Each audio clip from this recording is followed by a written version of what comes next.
Let me tell you a story. This is not about something that I did, but it's something about what I didn't do. Because sometimes the biggest mistakes in life are not about doing the wrong thing. They're about doing nothing at all. Karma, waves of action. What a beautiful theme for TEDxNITKkr today. We were taught what karma is at a very young age, and we were taught about it as being fairly simple, right? Do good and good will come back to you. Do bad and life will find a way to punish you. But what if I told you that that is not the full story? Because sometimes karma is not about just doing what you're doing, but it's also about what you don't do. Like those choices that you didn't take up at that time, the opportunity that you got to speak up but you didn't, the other chances that came your way but you kind of just delayed them and delayed them and delayed them and delayed them till they disappeared. Because you see, hesitation, right? It's not just a pause. Hesitation is also a decision.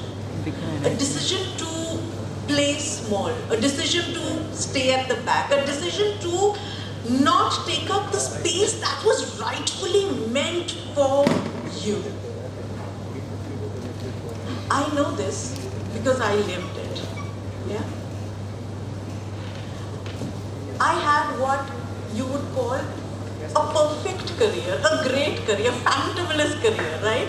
I was in a leadership role in a large multinational corporation. I was building multi-billion-dollar businesses, closing multi-million-dollar contracts, flying across the globe, all the frills and fancies. I was literally at the center of all of the action. In many ways, if you looked at it, I had arrived. And then I left. Not out of force, by the way, it was my choice. I left because, not because I had enough of it, but because I wanted more. Not more power, not more money, but more of me. Yeah? More of ownership, more of creation. And so I took up entrepreneurship. Yeah? With all of the exciting, vision, mission, and plans that I had, a really grand vision. And guess what happened? I fell hard. I lost everything. Like, I lost my money, I lost my credibility in some ways. I lost certainty. The certainty of knowing what's going to happen next month, right? And then I was almost like, one would say, hitting rock bottom at that point of time in life. And rock bottom, by the way, is a very loud place, okay? Because all of these voices in your head become really loud. Like, maybe you were not meant for this. Maybe you were not meant for more. Maybe you did a wrong thing. Maybe you just don't have it in you. And for just a slight, teeny bit moment, I started believing in it as well. Yeah? So I thought, okay, Geetika, maybe somebody's going to come out and help you. Yeah? Somebody will rescue you from it all. Somebody will present an opportunity to you. Right? But you see, opportunities don't knock on invisible doors. Because I hadn't just lost my career, I'd actually lost my identity. Like, I was known earlier, but only in those rooms. I was very much respected, but only in those circles. And stripped of it all, I suddenly became invisible. And that's when it hit me, when I realized that when you don't work on yourself. Like for example, I had been working throughout my career in building companies, in building organizations, in building teams, but I hadn't really done anything to build myself. Yeah? And I realized at that time that if you don't actively, consciously build a personal brand for yourself, right, an identity for yourself, then you disappear the moment your title does.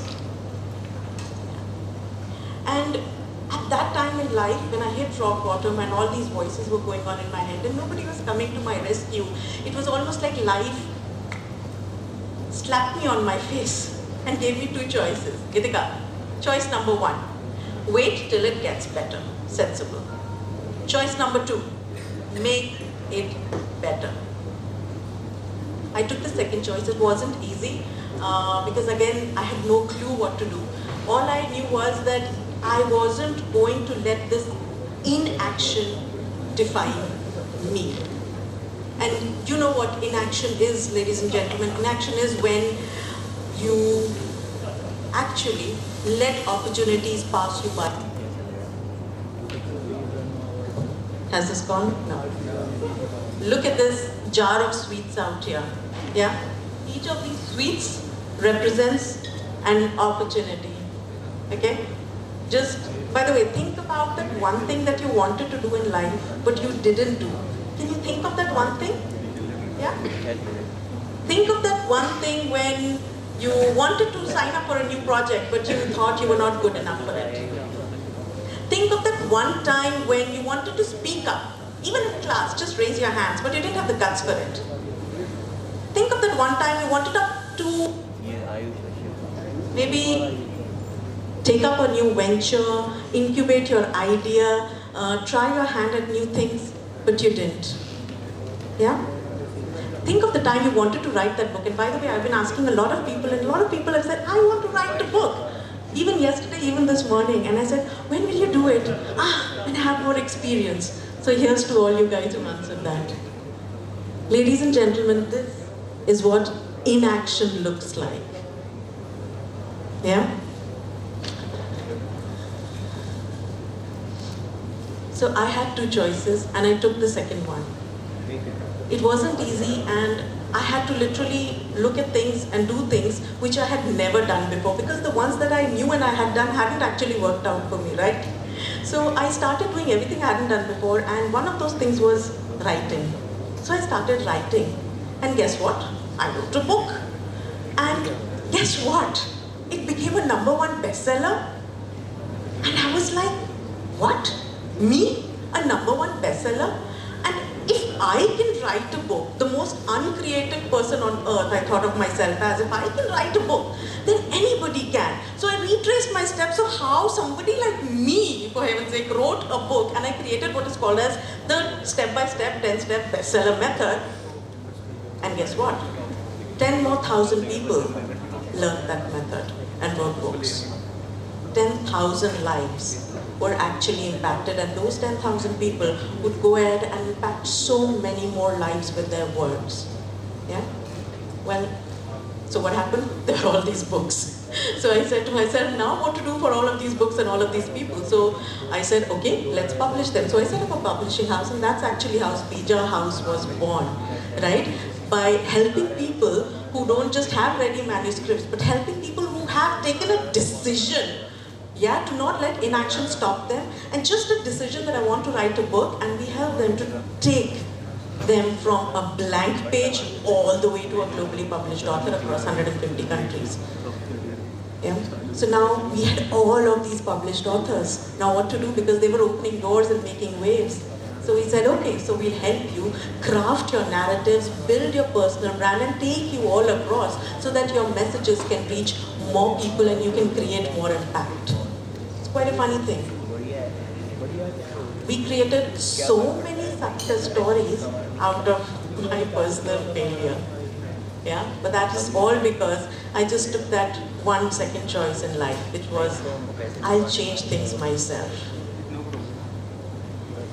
Now, the work that we've done, it's actually the work that I've done, the work that clients that I've helped, their books have done, they've reached so many incredible personalities all across, from industrialists, without taking too many names, but like from industrialists like Naveen Jindal, Ajay Piramal, Hari Bhartiya, to Padma Shris like Rajdeep Sardesai, to Arjun Award winners like Colonel Garcha, to His Highness Maharaja of Jodhpur, to Her Highness Maharani of Jodhpur, to even our Honorable Prime Minister Narendra Modi ji. They have all seen the impact and recognized all the changes that each one of the people, including myself, made happen by just taking a teeny tiny step.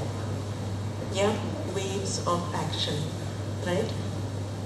So, why is it then, right, that we actually hesitate?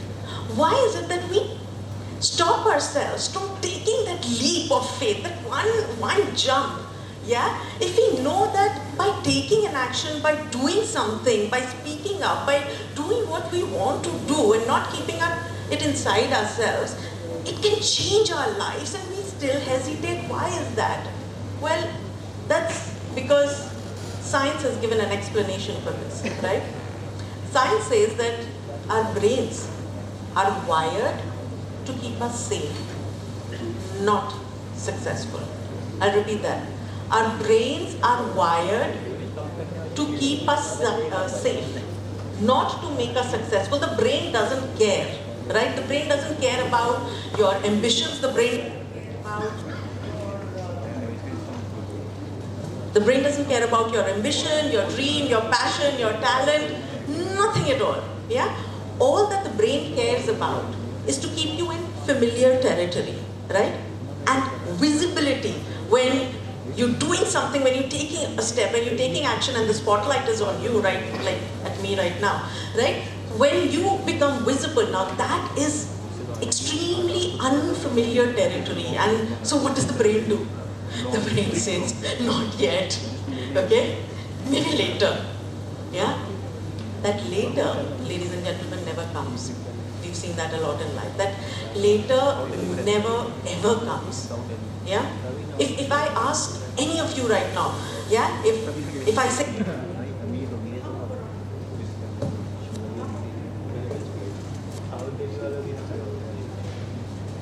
hello, yeah, are we? Yeah. So if I look at any of you, though it's very dark right now, so you're safe, but if I look at you and I say, come right up on stage right now and tell me your biggest dream, blah, blah, blah, everything, you know, I can already see one or two faces. You will start avoiding eye contact with me. Some of you might start feeling a little bit jittery. Oh my God, I hope she doesn't call me up on stage. Yeah? That's called the comfort of the shadows. Yeah? Because the idea of inaction, it lulls us into a false sense of safety. But that's a very, very dangerous misnomer, because safety, yeah, and non-visibility, not being visible doesn't actually keep you safe. Not being visible, guys, just keeps you stuck. And that's why we feel that our life is going nowhere and we're not able to do what we want to do, right? So I want to change that today, right now, in the TEDx talk itself. Yeah? Are you ready for that? Are you ready for that?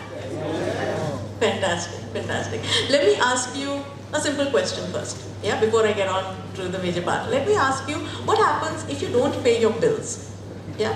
The bills, the credit card bills, the mortgage, the EMI, the electricity bills, whatever, the mobile bills, come on, yeah? Wi-Fi bills. Well, I didn't pay it once, by the way, my electricity bill last month, I forgot. And they slapped me with a 1,700 rupees interest on that. So what happens when you don't pay your bills? You accumulate debt, correct? With interest, by the way. Now, what happens when you apply the same thing to life, the same rule?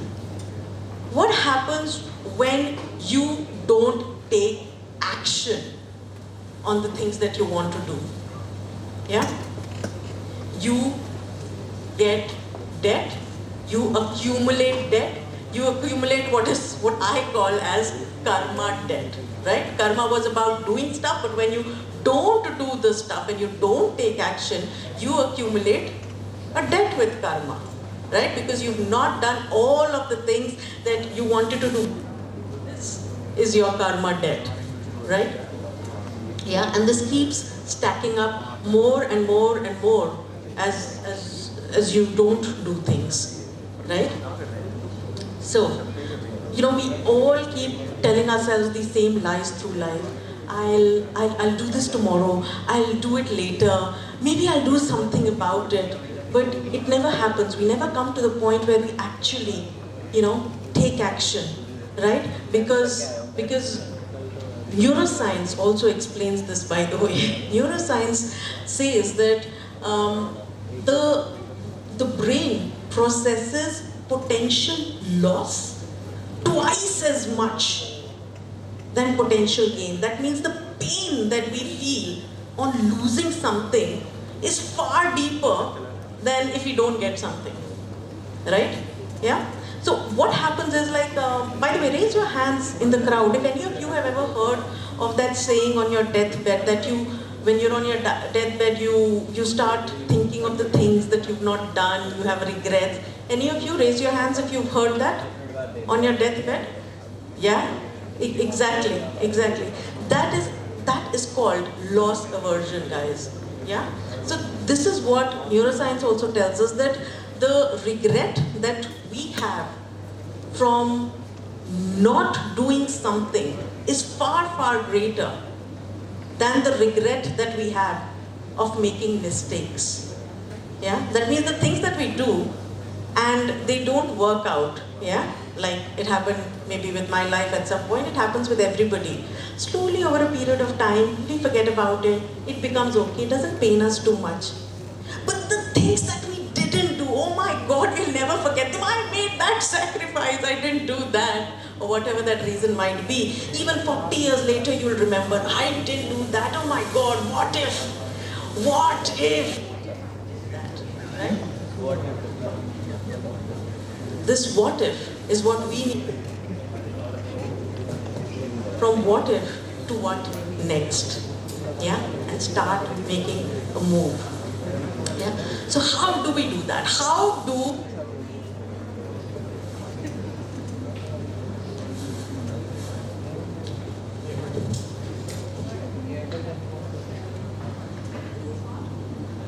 Hello? Yeah? Okay, good. So now that we're going to do something, at least the mic works. All right. So how do we take this leap of faith? Yeah? How do we break free from the cycle of inaction, and how do we actually start putting our dreams into action? 3 simple steps. Yeah? The most important thing to remember is what I've learned from my life and so many other lives that I've interacted with, that it never, ever takes a big leap. Yeah? Never ever. You have to do no massive change in your life to bring about massive change in your life. All that you need to do is make small shifts. Yeah? I call this the micro momentum shift. Yeah? You have to build momentum with these small micro shifts that you make. Right? In just 3 simple steps. The first step is that if you want to ensure, yeah, if you want to ensure that you keep moving further in life and nothing ever destroys you like it almost destroyed me, right? Then you need to make sure that you get in touch with your own identity, which means you have to own your story. You have to figure out who you are, what you stand for, what your value systems are, and what you clearly want from life. So your identity and your story is something that you need to be passionate about. If I come to any of you after this talk and ask you, hey, what's your story? Immediately you should be able to tell me in 3-4 lines.